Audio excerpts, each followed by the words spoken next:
안녕하세요. 류용숙 법무사입니다. 개인회생은 금융기관에 대한 채무뿐만 아니라 개인에게 부담한 채무도 탕감하는 제도입니다. 개인회생이나 개인파산 다 마찬가지죠. 이게 바로 신용회복위원회에서 주관하는 개인 워크아웃과 차이점이에요. 개인 워크아웃은 신용회복위원회에 가입한 금융기관에 대한 채무만 이렇게 분할로, 최장 10년 동안 분할로 이렇게 낼 수 있는 거죠. 하지만 개인회생의 경우에는 금융기관 채무뿐만 아니라 사인 간의 채무도 탕감을 해줍니다. 물론 워크아웃도 일부 탕감은 되지만 오래된 채무인 경우에는 원칙적으로는 이자만 탕감해줘요. 원금은 탕감 안 해줍니다. 예. 아무튼 사인 간 채무를 탕감해주는 제도는 개인 회생이나 개인 파산밖에 없습니다. 그럼 아무 사인 간 채무는 다 되는 것이냐? 사인 간 채무는 엄격하게 봅니다. 저희들이 개인회생을 접수를 할 때, 물론 개인 파산할 때도 마찬가지입니다. 금융기관에게는 부채증명서라는 것을 발급받아요. 즉, 우리 금융기관은, 즉, 우리 은행은, 우리 카드사는 그 개인회생 신청인에게 얼마 받을 돈이 있습니다. 라는 것을 증명합니다. 라는 것을 발급을 해줘요. 공적으로 증명이 되는 거죠. 그런데 사인 간 채무는요, 이런 부채증명서가 공적인 기능을 하는 부채증명서라는 게 없죠. 기껏 해봤자 뭐가 있습니까? 차용증이거든요. 근데 이 차용증은 얼마든지 위조로 만들 수 있죠.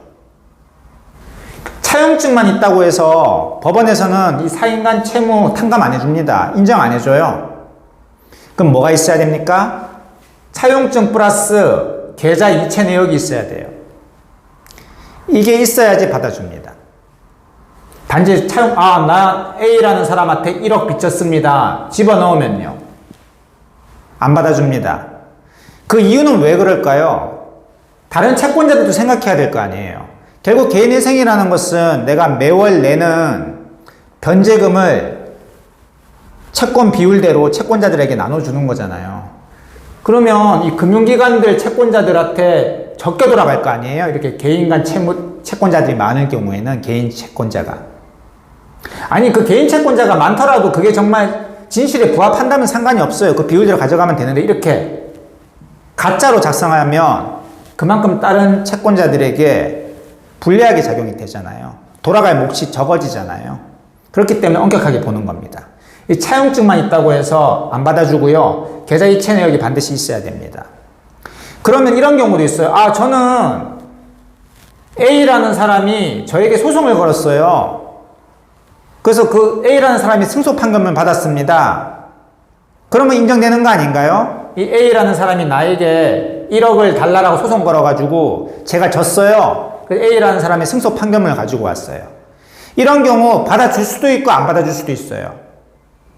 예. 왜요? 일부러 재판에 질 수도 있잖아요. 근데 법원마다 승소 판결문만 가지고 이걸 개인 간 채무로 받아주는 경우도 있고 안 받아주는 경우도 있습니다. 그럼 어느 정도 돼야지 그럼 받아주는 거냐, 소송은? 집행까지는 이루어져야 돼요.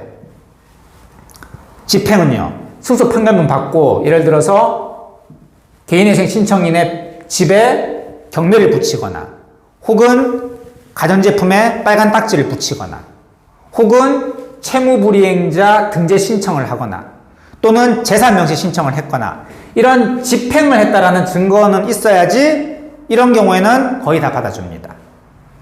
자, 다시 한번 정리해 드릴게요. 사인 간 채무도 개인회생을 통해서 탕감은 해줍니다.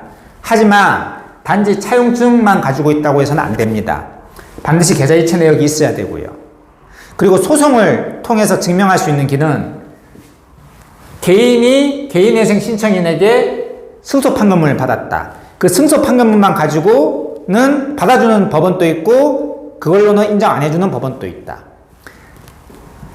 근데 그 승소 판결문을 가지고 집행을 하는 경우, 그런 경우에는 대부분의 법원에서 받아준다. 이렇게 정리하면 될 것 같습니다. 이번 시간에는 사인간 채무를 개인회생에 집어넣었을 때 어떻게 어느 정도 증명을 해야지 인정이 될 수 있는지에 대해서 알아봤습니다. 류홍석 법무사였습니다. 감사합니다.